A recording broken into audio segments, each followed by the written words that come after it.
हमारे साथ डॉक्टर साहब जुड़ चुके हैं और Mitesh, I think we will start now. जी जी सर। ठीक है। So welcome all. आज हम लोग बहुत लकी हैं, हमारे साथ में डॉक्टर आलोक अशोक शाह हैं और वो हमें जो है आज की हमारे सबके बीच में फैली हुई है कोविड-19, इससे हम अपना कैसे देखभाल कर सकते हैं, कैसे बचाव कर सकते हैं और हमारी वर्क प्लेस पे हमें क्या सावधानियां रखनी चाहिए, हमारे घर पे जब हम जाते हैं तो हमें क्या सावधानी रखनी चाहिए है, जब हम मार्केट या सोशल प्लेस में मूव करते हैं तो हमें क्या बातों का ध्यान रखना चाहिए। डॉक्टर साहब इस पे जो है प्रकाश डालेंगे।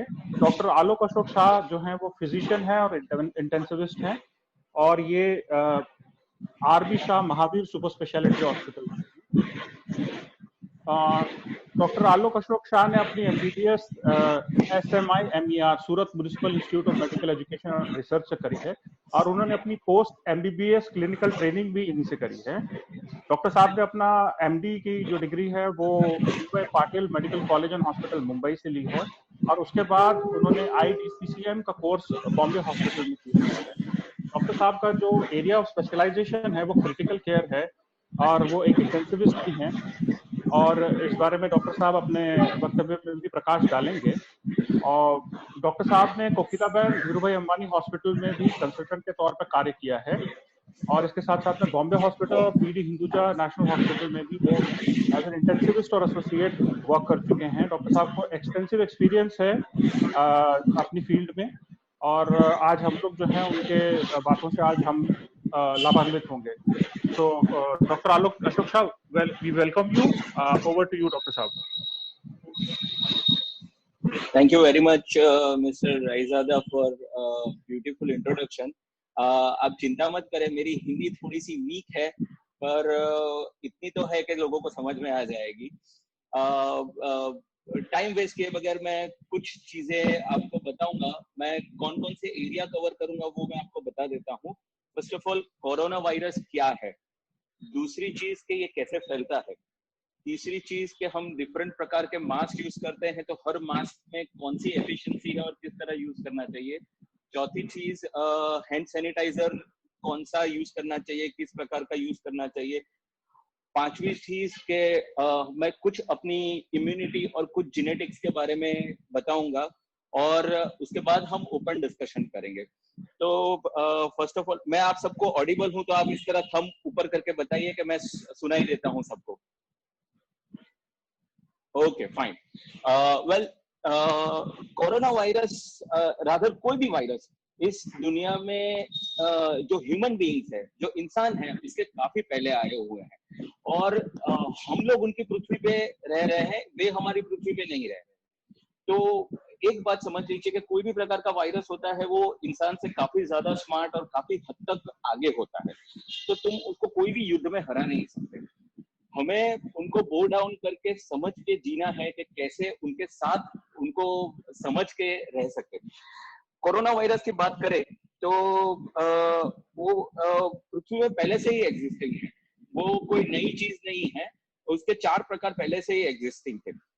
2009 में पहला एपिडेमिक हुआ था जिसको हम सार्स के नाम से जानते हैं।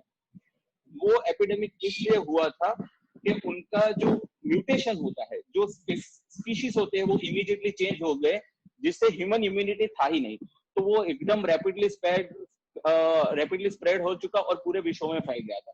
उसके बाद 2013 में मर्स सार्स प्रकार का वायरस फैल चुका था और वो भी विश्व में फैल चुका था।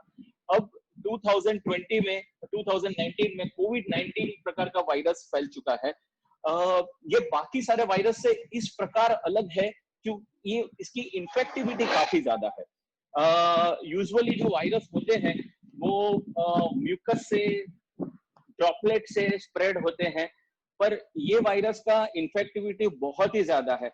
ऐसा माना गया है कि अगर एक एसी के बंद कमरे में अगर 2 व्यक्ति बात करते हैं, अगर वो खांसी भी ना करे, छींक भी ना हो, तो भी ये बातों से और बोलने से हल्का सा सलाइवा, हल्का सा म्यूकस सीक्रेट होता है, उससे भी स्प्रेड हो सकता है।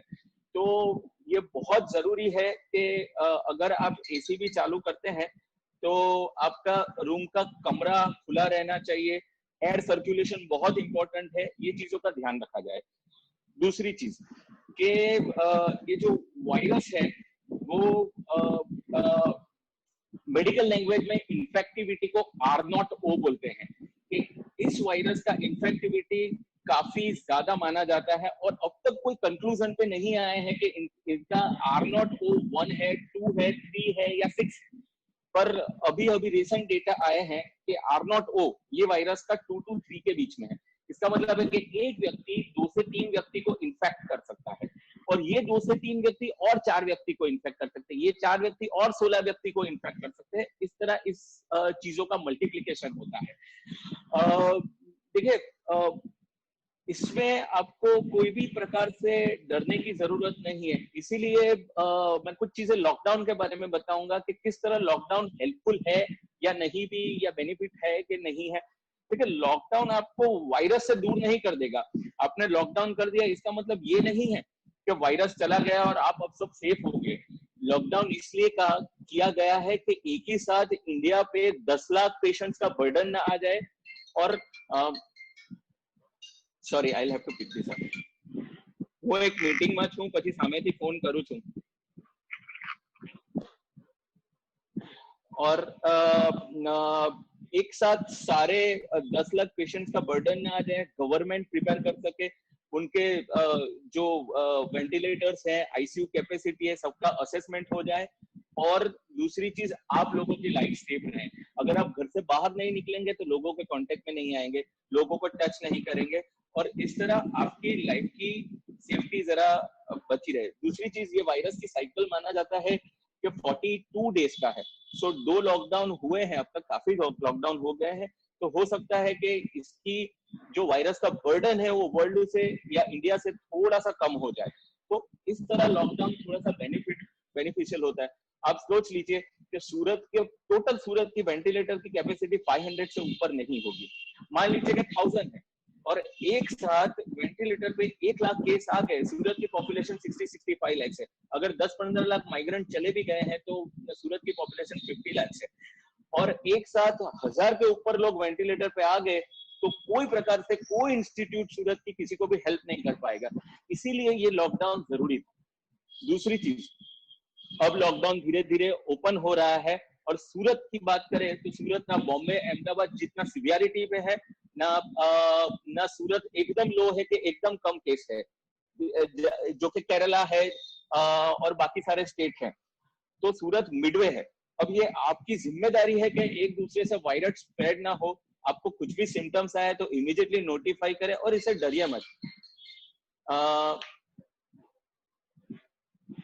देखिए, सूरत के डेटा की बात करें तो करीबन 1500-1600 के बीच में अभी केस है, और 68 डेथ हुई है, और सूरत की पॉपुलेशन 50 लाख के करीब है, और हर रोज एवरेज 40-50 केसेस आ रहे हैं। सो अगर आप यंग है, आप हेल्दी हैं, आपको कोई कोमोर्बिडिटीज नहीं है, जैसे कि डायबिटीज, फेफड़ों की बीमारी,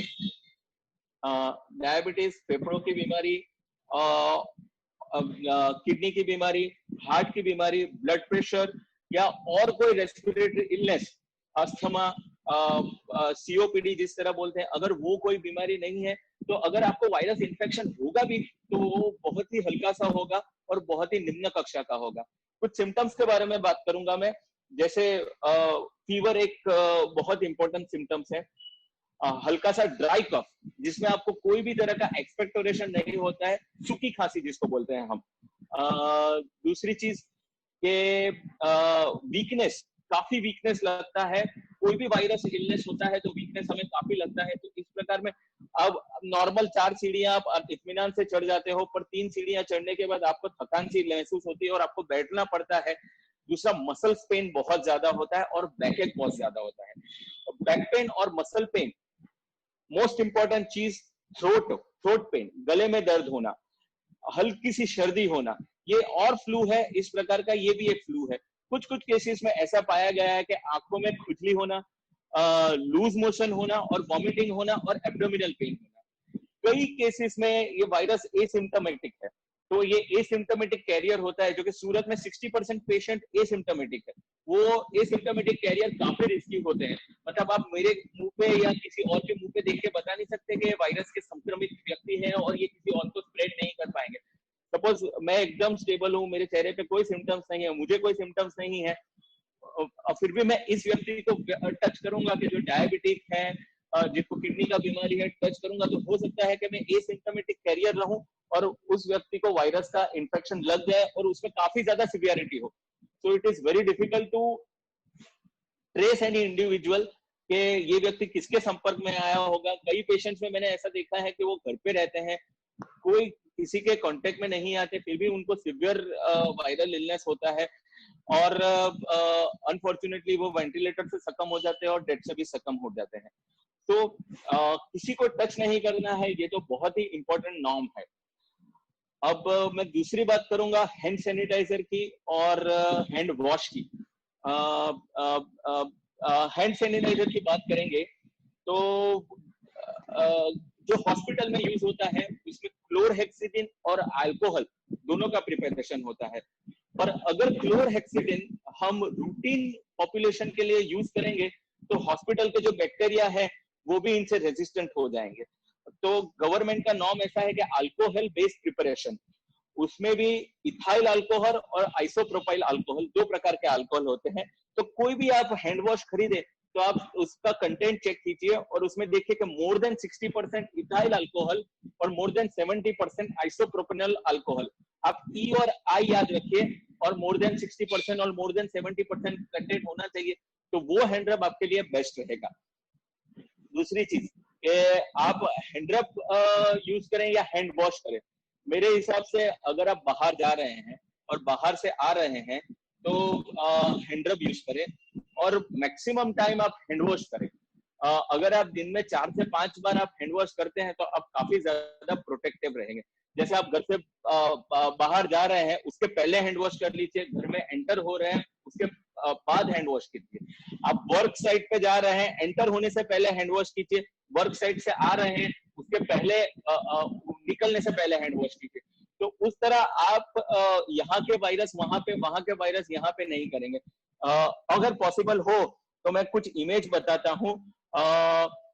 ये मीटिंग का होस्ट कौन है? नहीं, मैं शेयर नहीं कर सकता कंटेंट। 7 स्टेप हैंड वॉश होता है, जिसमें फर्स्ट स्टेप होता है कि दोनों हाथों की हथेली इस तरह और इस तरह। उसके बाद आता है उंगलियों के बीच का एरिया, तो इस तरह दूसरा स्टेप। ओके, तीसरा स्टेप ये आता है, इस तरह दोनों हाथों को हैंड वॉश किया जाए। चौथा स्टेप ये आता है, अंगूठी को हैंड वॉश किया जाए।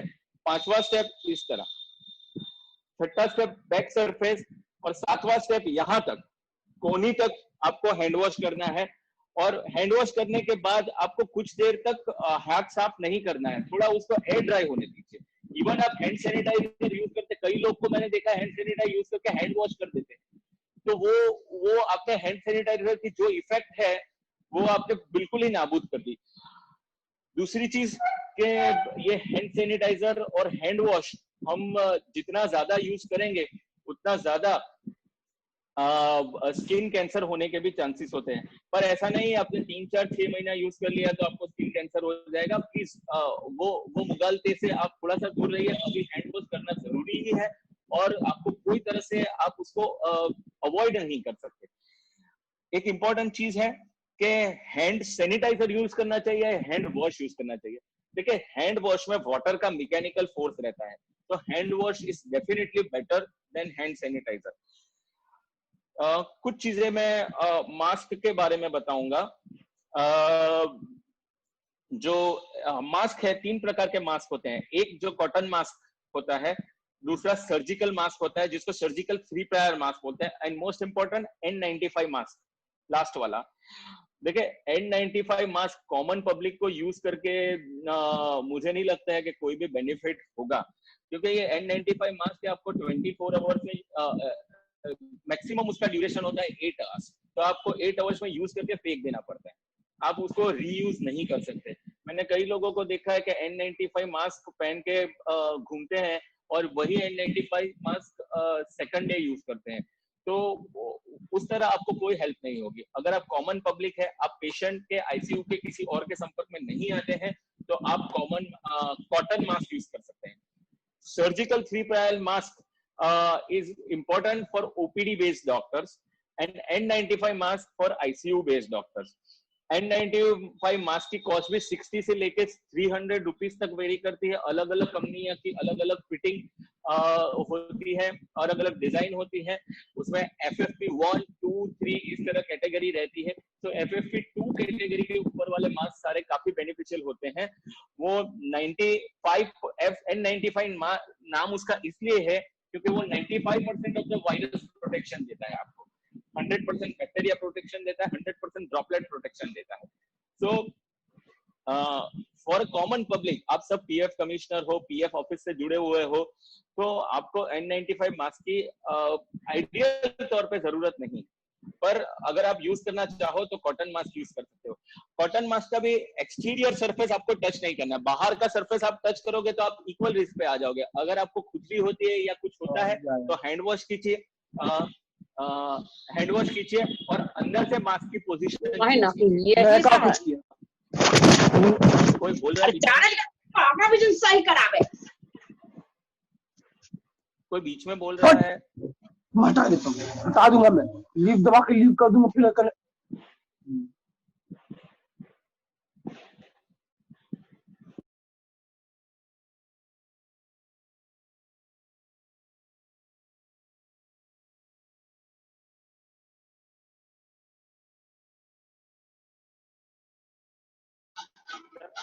आवाज नहीं आ रही है, आवाज।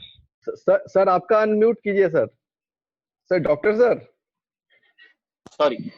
हाँ हाँ, अब आ रही है ना? Yes sir. ओके, मास्क की बाहर की सरफेस को आप कभी टच मत कीजिए। आपको एडजस्ट करना है तो अंदर की तरफ से टच कीजिए।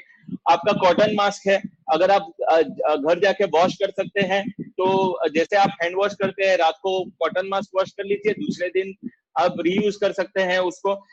उससे क्या रहेगा कि मास्क गंदा नहीं हो जाएगा। दूसरी चीज, आपने पूरे दिन उसको पहन के रखा है तो उससे स्मेल आती है, तो वो स्मेल स्मेल से आप दूर रह सकते हैं। कुछ चीजें मैं जेनेटिक्स के बारे में बताना चाहूंगा। देखिए, एक ही कमरे में 5 लोग होते हैं और वायरस वहां पे प्रेजेंट है, तो 5 में से 2 को होगा, 3 को नहीं होगा। इस चीज को साइंटिस्ट भी उकेल नहीं पाए हैं और काफी सारे डॉक्टर्स नहीं उकेल पाए हैं। आपकी जेनेटिक ससेप्टिबिलिटी को कोई तोड़ नहीं है। वायरस एक जीन को पकड़ता है, दूसरे जीन को नहीं पकड़ेगा। वो उसका जवाब सिर्फ वायरस दे सकता है, आप नहीं दे सकते। Most important, immunity. वेल, मैं इम्यूनिटी के बारे में कुछ चीजें बोलना चाहूंगा। अभी कई लोग सडनली विटामिन सी की टैबलेट परचेज करके खा रहे हैं, विटामिन डी की टैबलेट पर शेसेस परचेज करके ले रहे हैं, जिंक परचेज करके ले रहे हैं, विटामिन ए परचेज कर रहे हैं। देखिए, सब चीज का रोल है, मैं बिल्कुल ना नहीं बोलूंगा। जो लोग नॉन वेजिटेरियन हैं उनके खाने में जिंक की मात्रा डेफिनेटली होती है, और वे नॉनवेज जो खा रहे हैं उसमें जिंक काफी ज्यादा मात्रा में होता है। जो वेजिटेरियन है वो बनाना को यूज कर सकते हैं, बनाना में जिंक काफी ज्यादा होता है। मार्केट में कई सारे जिंक के tablets as well as syrup भी है। 50 mg once a day, 50 milligram का उसका डोज है। वो टैबलेट की कोई साइड इफेक्ट नहीं होती, आप ले सकते हैं। ये जिंक का खुराक में महत्व इसलिए है क्योंकि वायरस का बॉडी में रेप्लिकेशन वो कम करता है। दूसरी चीज, विटामिन सी। मैं आप सबको रिक्वेस्ट करूंगा कि आप टैबलेट्स मत खाइए विटामिन सी की, आपके खुराक में विटामिन सी की मात्रा बढ़ा दीजिए। आंवला है, नींबू है, आप एक नियम बना लीजिए कि रोज एक नींबू की शिकंजी, नींबू का रस विदाउट शुगर ऐड किए बगैर आपको लेना है, तो उससे आपका इम्यूनिटी डेफिनेटली बढ़ेगा। मौसम्बी है, नारंगी है, आंवला सबसे ज्यादा विटामिन सी से एनरिच होता है, आप एक आंवला ले सकते हैं दिन का। इस तरह आप 3-4 महीने करेंगे तो आपका विटामिन सी काफी बॉडी का लेवल काफी अच्छा हो जाएगा और आपकी इम्यूनिटी भी धीरे धीरे इस तरह बढ़ जाएगी। विटामिन डी, आप सबको पता होगा कि रिचेस्ट सोर्स विटामिन डी का सनलाइट होता है। और सुबह की 10 से 1 के बीच की सनलाइट ऐसी मानी जाती है कि विटामिन सी के विटामिन डी का मैक्सिमम ड्यूरेशन होता है, वहां पे सन का एंगल इस तरह होता है कि आपको सबसे ज्यादा विटामिन डी और सनलाइट मिल सके। पर 10 से 10:30 मैं बोलूंगा कि वो धूप थोड़ी सी बेरेबल होती है। 11, 12, 1 बजे तो आप डेफिनेटली सनलाइट में नहीं रह सकते। तो हो सके तो मॉर्निंग में 7 to 8 या 10 से 10:30 के बीच में आप थोड़ा सा सनलाइट ले लीजिए। विटामिन डी सेशे आपके जो भी डॉक्टर्स हैं वो जिस तरह प्रिस्क्राइब करें आप करके अपना लेवल मेंटेन कर सकते हैं। दूसरी चीज के थोड़ा सा योगा या एक्सरसाइज करके अपने आप को फिट रखिए। देखिए ऐसा नहीं कि आपने ये एक्सरसाइज कर लिया और आपका बॉडी बिल्डिंग हो गया, मसल्स एकदम अच्छे से हो गए तो आप कोरोना से दूर रह पाएंगे। नो, अगर फिर भी आपकी जेनेटिक ससेप्टिबिलिटी है तो ये सब करने के बावजूद भी आप अगर कोरोना केसेस के संपर्क में आएंगे तो हो सकता है। पर एक चीज होगी कि इससे आपकी कोरोना की इफेक्टिवनेस काफी कम हो जाएगी आपके। मतलब आपका अगर आप डेली एक्सरसाइज करते हैं, डेली वॉक करते हैं या योगा करते हैं तो आपका बॉडी का मेटाबॉलिज्म बढ़ता है। तो बॉडी का मेटाबॉलिज्म बढ़ेगा तो वायरस को आप इमीडिएटली शेड ऑफ कर पाएंगे। तो इस चीज को आप काफी ध्यान में रखेंगे कि आपका मेटाबॉलिज्म काफी अच्छा रहे। देखिए आप सब मैरिड होंगे, आपके बच्चे भी होंगे, तो हो सके तो बच्चों को घर से बाहर निकालिए। ऐसा नहीं है कि 10 साल के छोटे उम्र वाले बच्चों को कोरोना नहीं होता। सूरत में 43 केसेस बच्चों के हैं। तो हो सके तो बच्चों को घर से बाहर निकालिए मत। उनकी रिक्रिएशन के लिए, बिल्डिंग में खेलने के लिए या घर में खेलने के लिए या स्टडीज और एजुकेशन के साथ उनको थोड़ा सा एंटरटेनमेंट हो जाए उस तरह कीजिए। मेरी रिक्वेस्ट है कि आने वाले 1 महीने तक बच्चों को बाहर ना निकाले तो ज्यादा अच्छा रहेगा। माहौल देख लीजिए किस तरह रहता है, क्योंकि कोरोना इमीडिएटली खत्म नहीं होने वाला है। अभी भी सूरत के 1500 केसेस है। जब तक 60-70% पॉपुलेशन कोरोना से संक्रमित नहीं हो जाती तब तक हर्ड इम्यूनिटी डेवलप नहीं होगा। Herd immunity is community immunity. आप देखेंगे कि शुरुआत में H1N1 आया था, उसके बाद अभी जो H1N1 आया है, अभी H1N1 के केसेस बिल्कुल कम हो गए हैं क्योंकि पूरे कम्युनिटी की इम्यूनिटी डेवलप हो जाती है। और इसी तरह जब तक कोरोना की इम्यूनिटी डेवलप नहीं हो जाती तब तक आप हो सके तो बच्चों को बाहर ना निकालें। 2 साल के छोटी उम्र वाले के जो बच्चे हैं उनको मास्क भी ना पहनाएं। It is completely not recommended, क्योंकि वो आपको बोल नहीं पाएंगे अगर उनको मास्क के साथ ब्रेथलेसनेस भी होती हो। प्लीज अगर आपके बच्चे 2 साल से छोटे हैं तो उनको वैसे भी वो घर से बाहर नहीं निकलने वाले और मास्क तो बिल्कुल ना पहनाइए। पब्लिक गैदरिंग से डेफिनेटली दूर रहें, उसमें कोई दो राय नहीं। ये कॉमन सेंस है, ये इसके ऊपर बोलना बेफिजूल है। मैं वर्ल्ड के कुछ डेटा के बारे में बात करूंगा कि कुछ कंट्री काफी अच्छा कर रही है। मेरे ख्याल से south Korea is doing very good. China is definitely 0 cases. China is definitely doing very good. Italy में भी प्लेटू आ गया है। Israel is one of the country which is really doing very good. India की बात करें तो Kerala has learned a lot, क्योंकि केरला में पहले निपा वायरस इस तरह आउटब्रेक हो चुका है।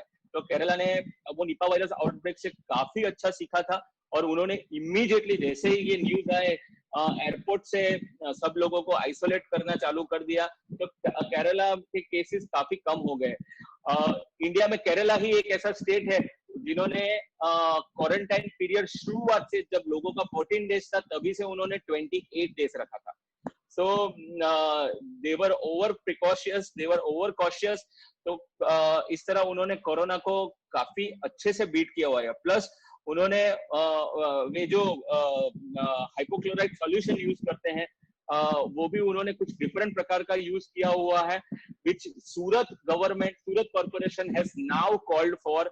और शायद अमरोली या ओलपाड़ एरिया में अमरोली एरिया में वो ट्राई करने वाले हैं हाइपोक्लोराइड सॉल्यूशन के। वो मानते हैं कि ये सॉल्यूशन यूज करने से थोड़ा सा बेनिफिशियल इफेक्ट रहेगा। दूसरी चीज हाइड्रोक्सीक्लोरोक्विन। देखिए WHO ने रिसेंटली एक स्टडी कंडक्ट की थी, वो बीच में से ही स्टॉप करनी पड़ी बिकॉज दे फाउंड कि इसका कोई बेनिफिशियल इफेक्ट नहीं है। इनफैक्ट इसकी साइड इफेक्ट काफी ज्यादा है। हाइड्रोक्सीक्लोरोक्विन इंडिया में काफी सालों से यूज होता है और रूमेटॉइड आर्थराइटिस संधिवात के पेशेंट में यूज होता है। ये मलेरिया के लिए यूज नहीं होता है, मलेरिया के लिए क्लोरोक्विन यूज होता है। Hydroxychloroquine ICMR, that is Indian council of medical research, ने बहुत क्लियरली सजेस्ट किया है। और प्रोफाइलेक्सिस, या इसका मतलब जिनको इन्फेक्शन नहीं हो वो प्रोटेक्शन के लिए ले, और ट्रीटमेंट जिनको इन्फेक्शन हो उसको अलग डोज में यूज करे।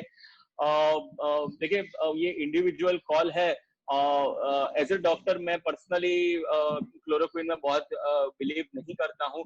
आपकी इम्यूनिटी अगर अच्छी हो तो that is more than enough, क्योंकि रूमेटॉइड आर्थराइटिस के पेशेंट में जो क्लोरोक्विन पे है उनको भी कोरोना का इतना ही रिस्क होता है, उनमें भी कोरोना पाया ही गया है। इसलिए मैं पर्सनली हाइड्रोक्सी, ये मेरा पर्सनल कॉल है, ICMR का गाइडलाइंस अलग है, और मैं खुद पेशेंट्स में ये देता हूँ, क्योंकि being an Indian doctor I can not afford to go against Indian council medical research. Well, अगर एक मान लीजिए कि ये सारी तकेदारी रखने के बावजूद अगर आपको कोरोना हुआ तो आपको क्या करना है? फर्स्ट ऑफ ऑल सी, सूरत में अब तक 68 डेथ्स हुए हैं। सो कोरोना होगा भी तो आपको माइल्डर फॉर्मेट में होगा, until and unless you have severe disease, आपको सीवियर बीमारी नहीं हो तब तक कोई डरने की जरूरत नहीं है। इंडिया के नागरिक होने के बावजूद सबसे पहला आपका ये फर्ज बनता है कि आप इमीडिएटली हेल्थ केयर की कांटेक्ट में आए। अगर आपको इसमें से, मैंने आपको कुछ सिम्टम्स बताए हैं, इसमें से कोई भी सिम्टम्स हो तो आप इमीडिएटली कोई भी डॉक्टर का संपर्क करें, उनसे प्रिस्क्रिप्शन लेके आप straight away new civil hospital जाए। आप खुद भी न्यू सिविल हॉस्पिटल जाके चेक करवा सकते हैं और सैंपलिंग करवा लीजिए। जब तक आपका सैंपल का रिपोर्ट नहीं आता तब तक आप घर में आइसोलेट रहिए।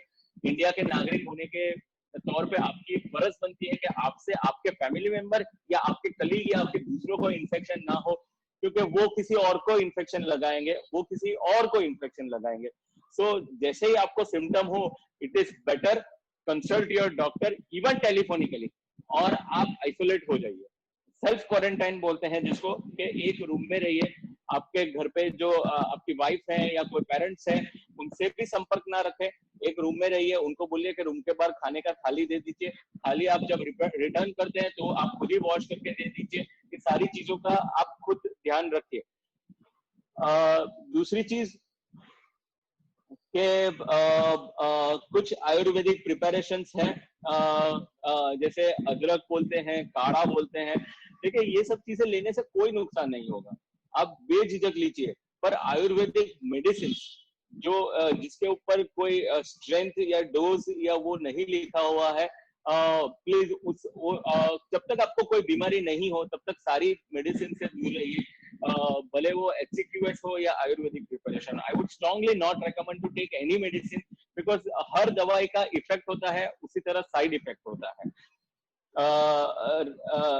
रही बात, आप सब ऑफिस जाते ही होंगे और ऑफिस में डेफिनेटली सोशल डिस्टेंसिंग का ध्यान रखिए। ग्लव्स पहनने की कोई जरूरत नहीं है, मास्क पहनिए। आप कॉटन मास्क भी पहनेंगे तो आप सेफ हैं, चिंता मत। कॉटन मास्क पहनेंगे तो भी कोई प्रॉब्लम नहीं है, या आप ज्यादा से ज्यादा सर्जिकल मास्क पहन सकते हैं। N95 मास्क की कोई जरूरत नहीं है।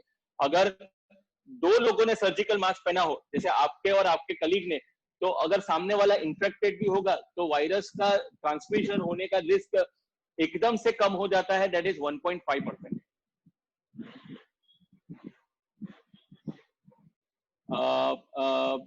शशांक जी आप ओपन कर सकते हैं।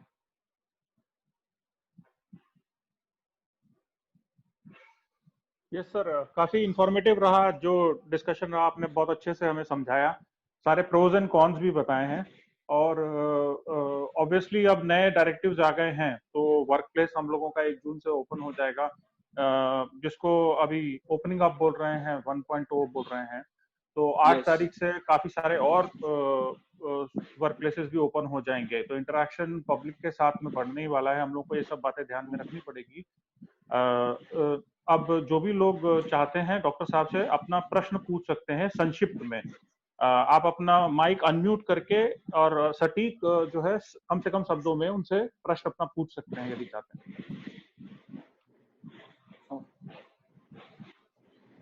सर अगर पहले एक मिनट, पहले अपने आप को इंट्रोड्यूस कीजिए, उसके बाद क्वेश्चन पूछिएगा। प्लीज आपका नाम बताइएगा, मैं सब लोगों को एक स्क्रीन पे देख नहीं पा रहा हूँ।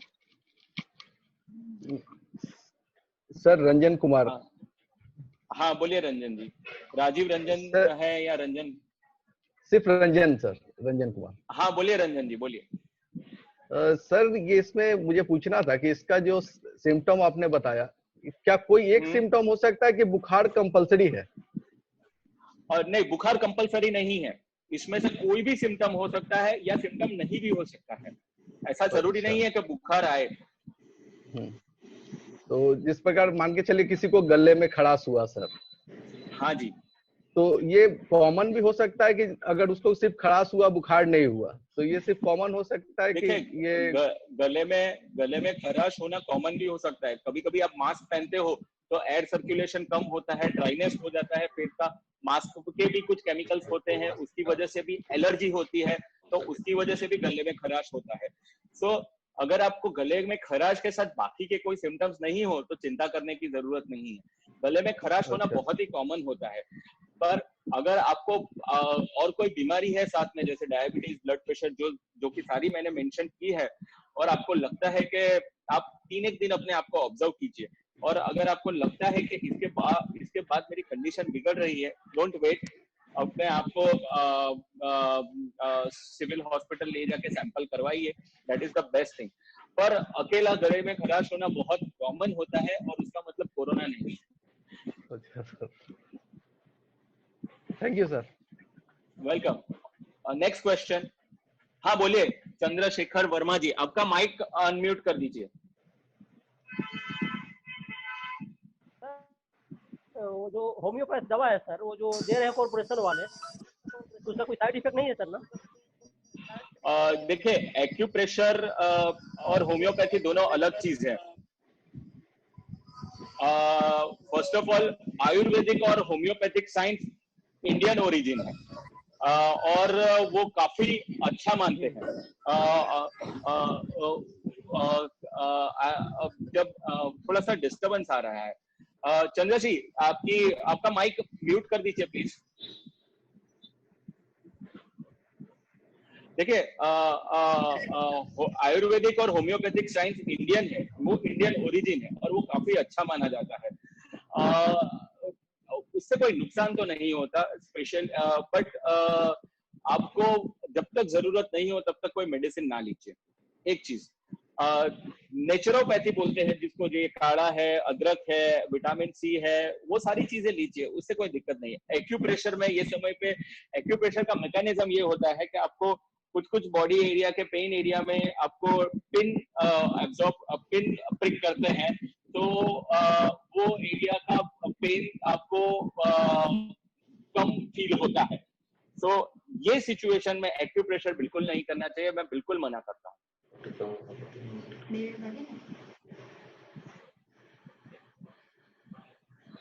Next question. हाँ सर, हेलो। हाँ बोलिए ना, नाम बोलिए आपका। ललन कुमार सर। हाँ मनन जी बोलिए। ललन कुमार सर। ननन जी बोलिए। हाँ सर। सर मैं एक रिक्वेस्ट करना चाहूंगा, आप जो सिम्टम बताएं सर एक बार दोहरा देंगे। और दूसरा क्वेश्चन ये है सर, और दूसरा क्वेश्चन ये है सर, अगर कोई बाहर से मान लिया थैली वगैरह जो लाते हैं, उसको अगर हम धो देते हैं घर में, मतलब डिटर्जेंट से, तो उसका तो अगर वायरस है तब भी खत्म हो जाती है ना उससे? देखिए, पूरी दुनिया के लिए वायरस काफी नया है और काफी लोग रिसर्च कर रहे हैं, पर ऐसा माना जाता है, कुछ स्टडीज के रिजल्ट सामने आए हैं, तो उसमें ऐसा माना जाता है कि कॉपर पे 4 घंटा रहता है, प्लास्टिक सरफेस से 2 से 3 दिन तक रहता है, और थैली लाने में डेफिनेटली रिस्क है, और धोएंगे आप खुद के हाथ से ही। इम्पोर्टेंट ये नहीं है कि आप थैली को टच करें, इम्पोर्टेंट ये है कि थैली को टच करके आपको अपने नाक, आंख, मुंह को टच नहीं करना है। आपने कोई चीज लाया, रख दिया, उसके बाद आप इमीडिएटली हैंड वॉश कीजिए, वो इम्पोर्टेंट है। सैनिटाइजर से वो आप थैली के या सब्जियों के बगैर रह नहीं पाएंगे, पर उसको जब टच करे तब आपको आपके नाक और आंख को या मुंह को टच नहीं करना है, वो ज्यादा इंपॉर्टेंट है। और सरफेस पे वायरस कितना रहता है, कितने दिन तक रहता है, उसके लिए तो वर्ल्ड खुद रिसर्च कर रहा है। पर रफली प्लास्टिक का ऐसा माना जाता है कि 2 से 3 दिन तक रहता है, बट हाउएवर इसका कोई कंक्लूसिव जवाब नहीं है। जितना हो सके कम से कम आप अपने नाक और आंख को टच कीजिए। देखिए, इंसान अपने चेहरे पे टच किए बगैर रह नहीं सकता, पर समझदारी इसी में है कि नहीं टच करे। अगर मान लो कि आपने मास्क पहना है, तो मास्क होता है तो आप अपने आप को बार बार टच करने से रुकते हो, इस तरह का भी प्रोटेक्शन होता है। अगर आपने मास्क पहना है तो वायरस का लोड अगर आपको 1,00,000 होगा तो वो कम होकर 75,000 हो जाएगा, इस तरह भी प्रोटेक्शन करता है मास्क आपको। तो मास्क तो डेफिनेटली आपको रखना है। नेक्स्ट क्वेश्चन दूसरा। हाँ सर, नाम बोलिए प्लीज आपका। मेरा नाम अमित जैन है सर। हाँ बोलिए Jain sahab. Sir, is there any side effect of prolonged use of mask? Yes definitely, कई स्टडीज पाई गई है जिसमें मास्क के साथ एक्सरसाइज किया गया है, उसको बर्स्ट लंग होता है। शायद आपके भी पास व्हाट्सएप सर्कुलेशन आया होगा कि मास्क के साथ एक्सरसाइज करते हैं तो सकिंग इफेक्ट होता है और फेफड़े फट जाते हैं, जिसको मेडिकल लैंग्वेज में बर्स्ट लंग बोलते हैं। एक चीज। दूसरी चीज, जब आप लंबे समय तक मास्क यूज करते हो, इसीलिए अभी मैं N95 मास्क ना बोलता हूँ। N95 मास्क एकदम स्नगली फिट होता है, एयर सर्कुलेशन कम होता है। आप जो उच्छ्वास निकालते हो उसका जो कार्बन डाइऑक्साइड होता है उसी से आपको वापस हवा मिलती है।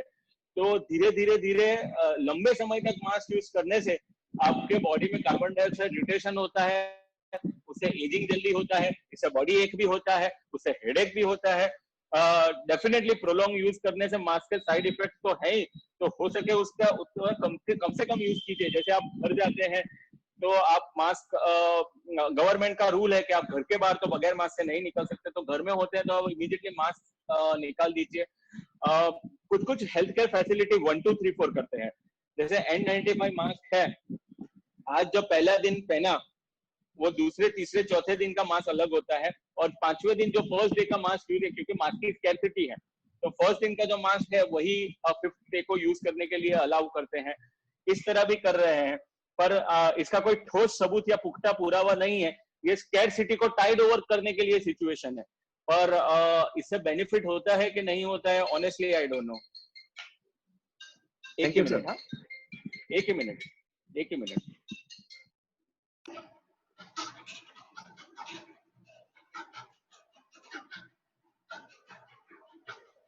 अगर इन बिटवीन सेशन डिस्कनेक्ट हो जाता है तो वापस यही आईडी से कनेक्ट हो जाइए कंटिन्यू करने के लिए।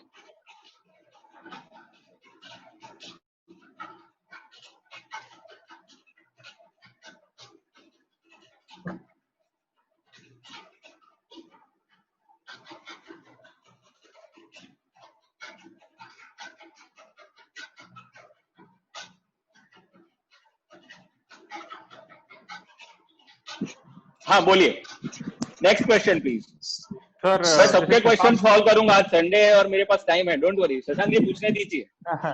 सर मेरा एक स्वयं का प्रश्न है। I am diabetic and hypertensive, तो हम जो कोमॉर्बिडिटीज हैं उसके तहत आते हैं, आपको भी पता है, आप मेरे डॉक्टर हैं, तो हम लोगों को क्या ध्यान रखना चाहिए जिसको कि डायबिटीज या हाइपरटेंशन है, ऐसे लोगों को क्या चीज ध्यान में रखना? Very good question. देखिए, आप डायबिटिक हाइपरटेंसिव है, पर आपका एक प्लस पॉइंट ये भी है कि यू आर यंग। दूसरी चीज, आपका शुगर और ब्लड प्रेशर एकदम कंट्रोल फॉर्मेट में होना चाहिए। जरूरी काम के बगैर आने वाले 3 से 6 महीने तक आप बिल्कुल घर से बाहर ना निकले। See like going to office is your priority.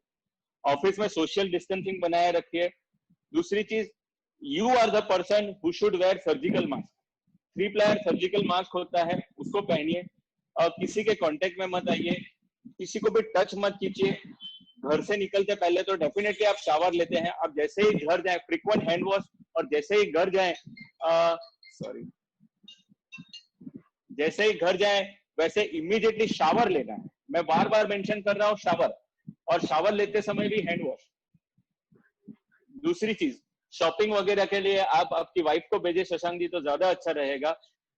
तीसरी चीज कि आपको कोई भी सिम्टम्स हो इमीडिएटली, जिस सिम्टम को मैंने सॉरी मैं बताना वापस भूल गया, किसी और का क्वेश्चन भी था, मैं सिम्टम्स वापस बताता हूँ। एक sore throat, back pain, muscle pain, cough जो होता है, पैरों के घुटने होते हैं, घुटनों के पीछे का भाग, वहां पे पेन होता है।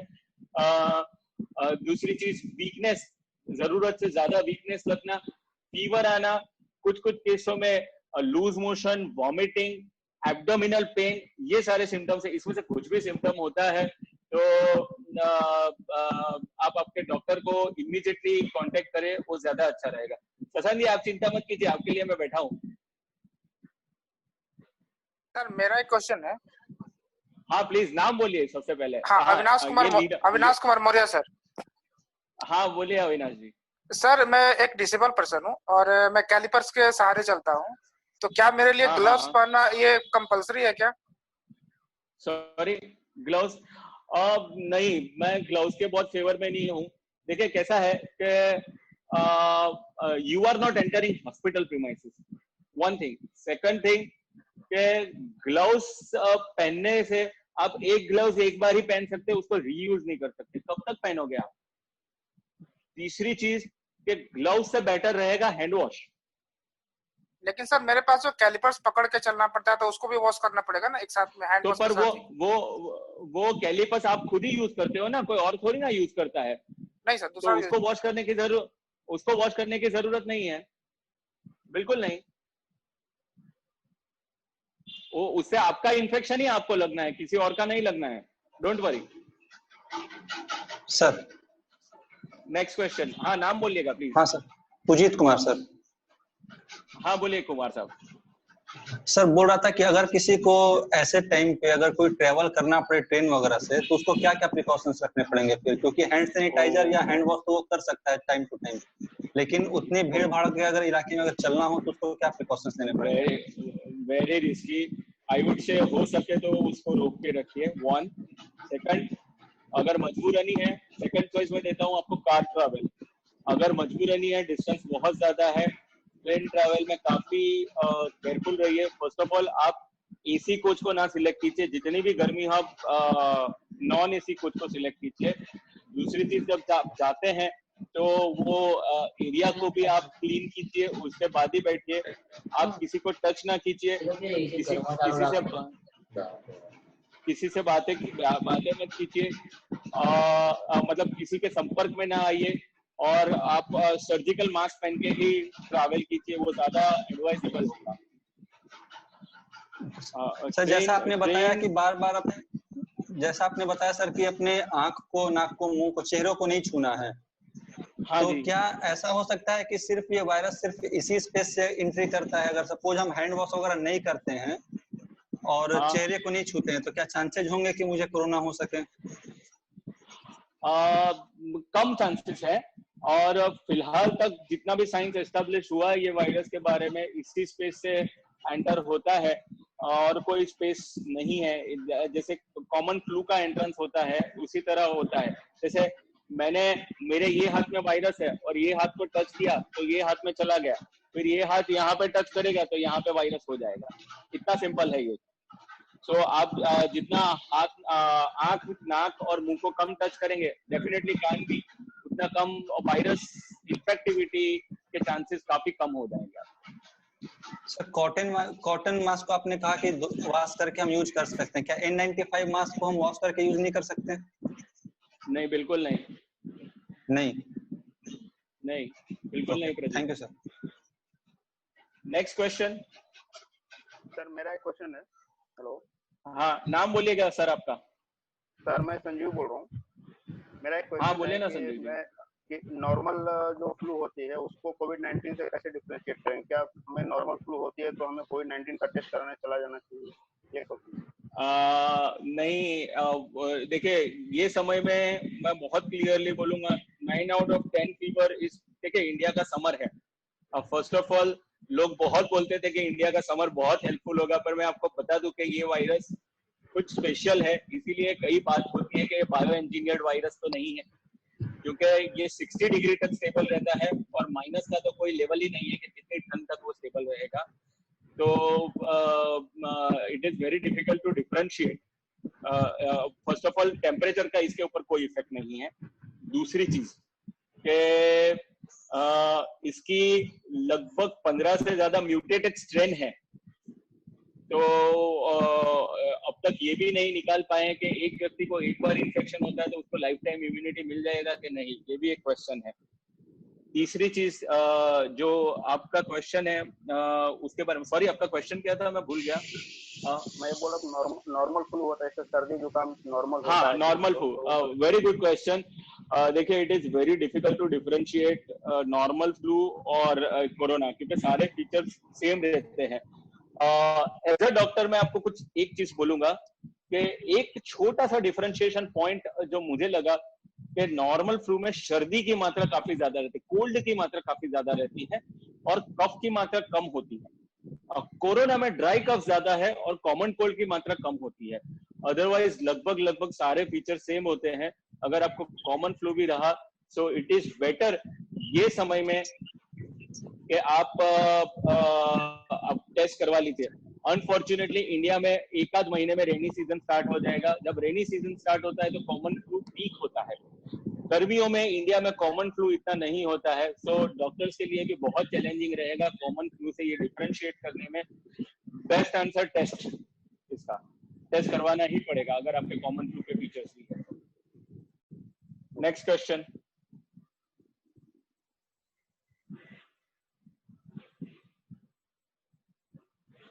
किसी और का और कोई क्वेश्चन? Yes sir. हाँ बोलिए, नाम बोलिएगा सर आपका प्लीज। हाँ, मैं ओंकार ठाकुर बोल रहा हूँ सर। बोलिए ओंकार जी। हाँ सर, मेरा सवाल है कि खास करके छोटे बच्चे अभी जिद करते हैं कि सोसाइटी में सबको खेलते हुए देखते हैं, तो जिद करते हैं कि मुझे नीचे जाना है, बच्चों के साथ खेलना। तो इस बारे में सर आप क्या कहेंगे? देखिए अगर आपकी सोसाइटी में कोई कोरोना इन्फेक्टेड पेशेंट नहीं है और बच्चा खेलना चाहता है तो मना मत कीजिए। सोसाइटी में तो डेफिनेटली उनको खेलने दीजिए। एक चीज ध्यान रखें, वो जैसे ही आए उसको बोले बेटा शावर ले लो, वो दोनों तरह से ठीक है। पसीने भी होते हैं बच्चे, मेरा बच्चा भी रोज क्रिकेट खेलने जाता है नीचे, कब तक रोकूंगा मैं उसको, कहाँ तक रोकूंगा? और मेरा बच्चा तो सबसे ज्यादा रिस्क है क्योंकि मैं खुद हॉस्पिटल जाता हूँ। मेरे घर में 4 डॉक्टर है हम लोग, और चारों उसके अलावा सारे डॉक्टर है, तो सारे लोग उसके लिए तो काफी रिस्की है। तो कुछ चीजें जो अनअवॉइडेबल होती है उसमें आप अवॉइड नहीं कर सकते। जितना मैक्सिमम बेनिफिट आप मैक्सिमम प्रिकॉशन रख सकते हैं उतना रखिए। बाकी का जो नहीं रख सकते उसके लिए तो आप कुछ नहीं कर सकते। बच्चों को खेलने जाने दीजिए, बस इतना है कि आए तो उसके बाद शावर ले। Okay sir, thank you sir. Welcome welcome. Next question please. Sir मैं मुकेश कुमार बोल रहा हूँ। बोलिए मुकेश जी। सर मुझे जानकारी ये चाहिए थी कि जैसे कि ऐसे समय में जो बाहर से सामान लाते हैं, हम सब्जी लाते हैं या जो सामान लाते हैं, उसको कैसे सैनिटाइज हम घर में कर सकते हैं? हम खुद को तो कर रहे हैं, लेकिन जो बाहर से सामान ला रहे हैं उसको सैनिटाइज कैसे कर सकते हैं? बहुत ही कॉमन क्वेश्चन है। मैं एक बात कहूंगा, मेरे साले साहब हैं जो इंदौर में रहते हैं। आज 25वां दिन है उन्होंने सब्जी नहीं खाया है। इंदौर भी सूरत की तरह बॉइलिंग है और मुझे बहुत लंबी आइटम्स का लिस्ट दिया हुआ है कि आप घर में ये बना सकते हैं, पर मेरा एक ही क्वेश्चन है कि ये कब तक करोगे? देखिए ऐसा कॉरपोरेशन का एक अनुमान जारी हुआ था कि आप वेजिटेबल्स को है बकेट में लेके सोडा बाइकार्ब वाले पानी में आप घोल देंगे तो कोरोना आपको होने के चांसेस कम हो जाएंगे। मैं पर्सनली ऐसा बोलता हूं कि सरफेस से कंटामिनेशन होने के चांसेस बहुत कम होते हैं। इट्स लाइक जब आप सब्जी लेने जाते हो तब आप फ्रूट वेजिटेबल वेंडर के कांटेक्ट में आते हो, उससे ज्यादा होता है रादर देन सब्जियों की सरफेस से। देखिए कैसा होता है कि मैं पर्सनली ऐसा बोलूंगा कि आपकी गली मोहल्ले में जो ठेले वाले आते हैं उससे सब्जी लेना ज्यादा प्रीफर करें, क्योंकि और हो सके तो उसका कांटेक्ट नंबर साथ में रखें कि अगर उसको कोरोना हुआ, वो 5 दिन तक नहीं दिखा, तो आप अपने आप का सिम्टम्स वॉच कर सकते हैं। अगर आप ओपन मार्केट में जाएंगे तो वहां से अलग अलग जगह से सब्जी लेंगे तो it will be very difficult, क्योंकि वो आप क्राउडेड एरिया के एक्सपोजर में भी आते हैं। मैंने आपको जैसे भी बताया कि ये जरूरी नहीं है कि खांसी करके ये स्प्रेड होता है, ये बोलने से या सलाइवा सीक्रेट होने से भी ये स्प्रेड हो सकता है। सो वेजिटेबल सरफेस से पर से वेजिटेबल से या प्लास्टिक से इतना डरने की जरूरत नहीं है। हाँ, पर फिर भी आप सब्जी लेके आते हैं, अपने घर पे रखा, हैंड वॉश कर लीजिए, माउथ और नोज को टच मत कीजिए। Next question please.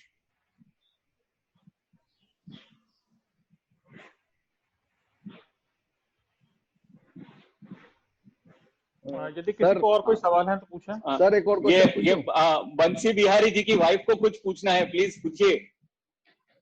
आप मैडम को ही सामने ला दीजिए।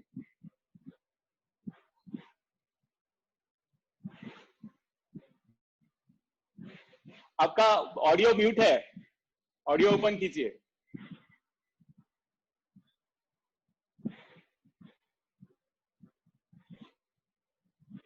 यदि किसी को प्रश्न पूछना है तो पूछ सकते हैं डॉक्टर साहब से। सर एक और क्वेश्चन पूछूं? हाँ प्लीज प्लीज प्लीज। कौन पूछ रहा है वो बताइए। मैं रंजन सर, मैं एक और पूछा था मैंने। हाँ बोलिए बोलिए बोलिए। कल मैंने एक ये वीडियो देखा था जिसमें एसपी रहते वो बताएं कि ये हर्ड इम्यूनिटी के बारे में। हाँ, तो उसमें सर वो बताया कि जैसे मैक्सिमम हमारे यहाँ, सॉरी आवाज कट गई। कोई पेशेंट हुआ भी तो ऐसे खुद से अगर कोई किसी को अगर हल्का भी हो, अगर कोई कोरोना पॉजिटिव होता है तो घर में ठीक हो जाए, ऐसा पॉसिबिलिटी है? ओ यस, 100%। देखिए मेरा यूएस में एक फ्रेंड है, न्यूयॉर्क में, ही इज एन इंटेंसिविस्ट, मेरी स्पेशलिटी का ही है। अनफॉर्चुनेटली आप लोगों को नहीं पता होगा, जैसे आप मानते हो कि पल्मोनोलॉजी, कार्डियोलॉजी, न्यूरोलॉजी एक स्पेशलिस्ट है, वैसे ICU care is also speciality that is called intensivist, intensive care unit specialist. उसका एक अलग कोर्स होता है जो एमडी के बाद किया जाता है। वो मेरा जो फ्रेंड है who is also an intensivist, वो न्यूयॉर्क में है, उसकी हॉस्पिटल में डेली फ्लो आता है और ही हिमसेल्फ गॉट कोरोना और उसकी वाइफ को भी हुआ था। 102 फीवर था, पर he is being managed at home, उनको घर पे ही रखा था। और अगर आपको माइल्ड सिम्टम है तो आप घर पे आइसोलेट हो सकते हैं, कोई दिक्कत नहीं है। बस इतना है कि आपके घर के बाकी के लोगों को नहीं होना चाहिए। दूसरी चीज के देखिए, हेल्थ केयर फैसिलिटी में अभी सूरत सिविल में करीबन 250 से 300 पेशेंट होंगे। कोई भी हॉस्पिटल की ऑक्यूपेंसी 300-400 से ऊपर नहीं होती, तो स्टेबल पेशेंट को रखेंगे तो हॉस्पिटल फुल हो जाएगा। ऐसे समय में उनको घर पे ही मैनेज किया जा सकता है और घर पे ही रखना चाहिए। पर घर का एनवायरनमेंट चेक करना बहुत जरूरी है। जैसे आपके फैमिली में आपके अगर बुजुर्ग पेरेंट्स हैं और उनको बीमारियां हैं, तो इट इज बेटर कि आप अलग जगह पे आइसोलेट हो। दूसरी चीज ये है कि माइल्ड सिम्टम हो तो आप घर पे मैनेज कर ही सकते हैं। मेरे फ्रेंड को, मैं जो यूएस के फ्रेंड की बात करता हूँ, उनको हेल्थ केयर प्रोफेशनल का डेली फोन आता था, डेली सिम्टम चेक होता था, क्योंकि वो खुद ही डॉक्टर है और वो इंटेंसिव केयर यूनिट में, पर फिर भी उसको फोन करते थे। उनके डेली रिक्वायरमेंट्स, उनके फ्रेंड्स लोग जैसे ग्रोसरीज वगैरह हैं, तो उनके फ्रेंड उनको खरीद के घर के बाहर रख के जाते थे। और 7 दिन तक वो कंप्लीटली, उनको, उनकी वाइफ को, दोनों को फीवर था, खूब वीकनेस थी, खूब मसल पेन होता था, और 7-8 दिन के बाद उनको ठीक हुआ और उनको हॉस्पिटलाइज नहीं किया गया और उन्होंने रीजॉइन भी कर लिया है। मेरे अहमदाबाद में कुछ फ्रेंड्स हैं जो इंटेंसिविस्ट हैं, उनको भी कोरोना हुआ था, they have also rejoined their work and duties, because ऐसे सिचुएशन में डॉक्टर्स की काफी स्कैर्सिटी है, और खास करके इंटेंसिविस्ट की जो आईसीयू स्पेशलिस्ट है, वो डॉक्टर तो ऐसे ही कम है, तो उनका वर्क से दूर रहना या डरना तो बहुत डिफिकल्ट होता है। मैं खुद 21 डेज क्वारंटाइन हो चुका हूँ। फॉर्चुनेटली मेरा टेस्ट नेगेटिव था, प्रोबेबली बिकॉज इनिशियल डेज था और टेस्ट की सेंसिटिविटी काफी लो थी वो समय पे, तो हो सकता है। बाकी मुझे भी फीवर, बैक पेन, ये सारी चीजें हुई थी। सूरत का फर्स्ट डेथ अनफॉर्चुनेटली मेरे हाथों दिखा था, और उसके बाद मुझे 21 इज सिम्टोमेटिक क्वारंटाइन बोलते हैं। आई गॉट हॉस्पिटलाइज्ड और क्योंकि मेरे घर में छोटा बच्चा है, पेरेंट्स एजेड है, पेरेंट्स भी डॉक्टर है मेरे, बट इसीलिए मैं हॉस्पिटलाइज रहा था। अराउंड 2 सैंपल्स मेरे रन किए गए थे और 10 डेज अपार्ट दोनों नेगेटिव आए थे। फिर सेकंड सैंपल नेगेटिव आया तो I have been allowed to stay at home. फिर घर पे 4 दिन क्वारंटाइन रहा, then I join my work again. Thank you sir. Next question please. कोई और सवाल है तो पूछे, नहीं तो ऑलमोस्ट 1 घंटा हो रहा है, डॉक्टर साहब ने हमें 1 घंटा दे दिया है। अगर कोई और मेजर सवाल नहीं है। सॉरी, एक बिफोर वी लॉग्ड आउट मैं एक छोटी सी रिक्वेस्ट करूंगा कि जिसके पास वीडियो है वो प्लीज मुझे फॉरवर्ड कर दे, तो मुझे नेक्स्ट टाइम बोलना नहीं पड़ेगा, मैं लोगों को वीडियो ही फॉरवर्ड कर दूंगा तो मेरा काम आसान हो जाएगा। एक चीज। दूसरी चीज, thank you very much for entire PF team के आप लोगों ने मुझे बोलने की अपॉर्चुनिटी दी। मुझे काफी अच्छा लगा, कई लोगों से जानकारी हुई, कई लोगों को मिला मैं, और संडे था तो मुझे भी एंजॉय हुआ, क्योंकि लेक्चर देना और बोलना मेरी एक हॉबी है और मैं कई जगह पे national as well as international lecture दे चुका हूँ और मुझे बहुत अच्छा लगता है। इस बहाने खुद का रिवाइज हो जाता है, नॉलेज अपग्रेड होता है, किसी लोगों को जानने की अपॉर्चुनिटी मिलती है, लोगों के मन में किस तरह का प्रश्न है, भय है, डर है, वो जानने का मौका मिलता है। और आपके ऑफिस से कई मेरे पेशेंट्स हैं, उनके साथ मैं काफी इंटरेक्शन भी करता हूँ। Thank you very much for giving me. Sir हाँ बोलिए sir, one last question, sorry sir. हाँ जी बोलिए। सर एक ये जो मोबाइल हम यूज करते हैं सर, मोबाइल से भी इसका मतलब इन्फेक्शन हो सकता है एक दूसरे से? हाँ जी डेफिनेटली। देखिए जैसे प्लास्टिक एक सरफेस है, मोबाइल भी एक सरफेस है। अगर फर्स्ट ऑफ ऑल आपका मोबाइल आप ही यूज करिए, किसी और के हाथ में ना दीजिए, और घर में छोटे बच्चों को खेलने के लिए मत ही दीजिए। अगर कोई स्पेयर मोबाइल है तो उनको खेलने के लिए दीजिए, या तो आपकी वाइफ अगर घर से बाहर नहीं जाती तो उसके मोबाइल से खेलने दीजिए। बट खुद का मोबाइल अगर आप खुद ही यूज करेंगे तो ज्यादा अच्छा रहेगा। सैनिटाइज करने के बाद सैनिटाइज करने के बाद तो यूज कर सकते हैं। देखिए आप कौन सा मोबाइल यूज करते हो बहुत ज्यादा इंपॉर्टेंट है, क्योंकि सैनिटाइजर से केमिकल डैमेज भी होता है मोबाइल की स्क्रीन को। मोबाइल क्लीनर का जो कंटेंट होता है, जो मैंने जिस तरह आपको बताया कि मोर देन 60% इथेनॉल और मोर देन 70% आइसोप्रोपाइल अल्कोहल, ये होगा तो ही बेनिफिट रहेगा। पर मोबाइल डेफिनेटली यूज कर सकते हैं, आप मोबाइल के बगैर रह नहीं पाएंगे। पर जैसे दूसरी सरफेस से आपको क्लीन रहना है, उस तरह मोबाइल से भी आपको बच के रहना है। इंपॉर्टेंट पार्ट ये है, देखिए मोबाइल कान और मुंह के नजदीक जाता है। इंपॉर्टेंट पार्ट ये है कि आप इन्फेक्ट हुए तो आप अपने मोबाइल को इन्फेक्ट करेंगे। किसी और का इन्फेक्शन, आपका मोबाइल किसी और के हाथ में मत दीजिए। अगर देते हैं तो स्पीकर पे बात कराइए या किस तरह भी मैनेज कर सकते। मैं पर्सनली मानता हूँ स्पीकर पे बात कराना भी रिस्की है, तो किसी और को ना ही दीजिए तो ज्यादा अच्छा रहेगा। Thank you sir. Welcome. Sir last question sir मेरा सुन लीजिए। एक सेकंड मैडम को बोलने दीजिए, मैडम पूछिए क्वेश्चन। अच्छा मैडम आप बोलिए फिर। सर मुझे अस्थमा है तो बहुत डर लगता है, जब से कोरोना फैला है उसमें भी कफ रहता है, अस्थमा में भी कफ रहते हैं, तो कैसे मतलब इम्यूनिटी पावर बढ़ाएं? मैडम आपका नाम बताइए प्लीज। रश्मि सिंह, अरविंद सिंह की वाइफ। हाँ जी रश्मि जी, देखिए आप डर डर के कहाँ तक जिएंगे, कितना तक जिएंगे, कितना लंबे तक जिएंगे डर के, और कब तक घर में बैठे रहेंगे? एक ना एक दिन तो बाहर निकलना ही है।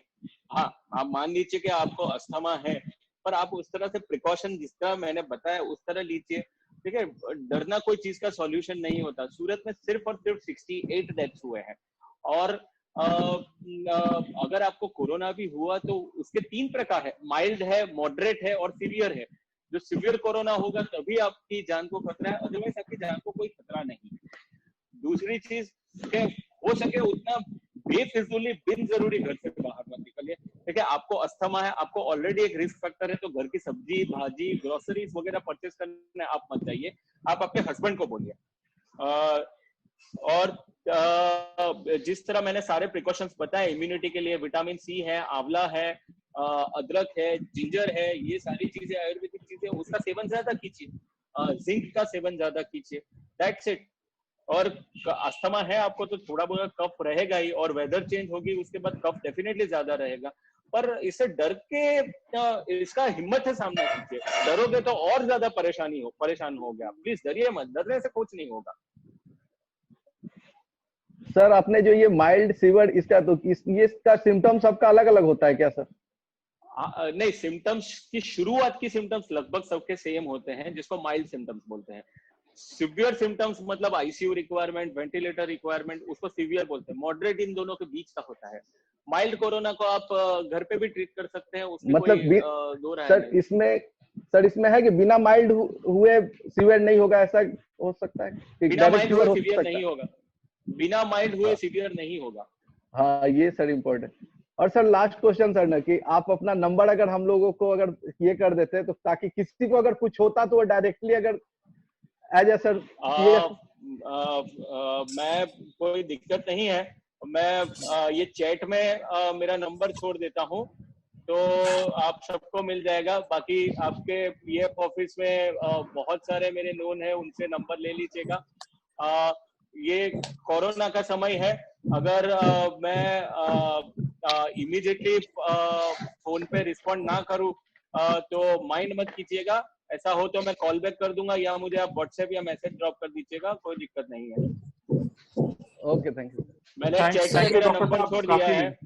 राइट, आपका नंबर आ गया। यस ओके डॉक्टर साहब, थैंक यू वेरी मच। आपने 1 घंटे के टाइम में काफी कुछ समझाया है और एकदम आपने सभी पॉइंट्स को क्लियर किया है। और हम ये आशा करते हैं कि सभी लोग जो आपने मैसेज दिया है, जो आपने एडवाइजेस दिए हैं, उनको फॉलो करेंगे और अपने आप को सेफ रखेंगे। और यदि हो भी जाता है तो भी प्रिकॉशंस फॉलो करते हुए जो है वो बिना डरे हुए आगे बढ़ेंगे। Thank you so much. Thank you sir, thank you so much. Thank you.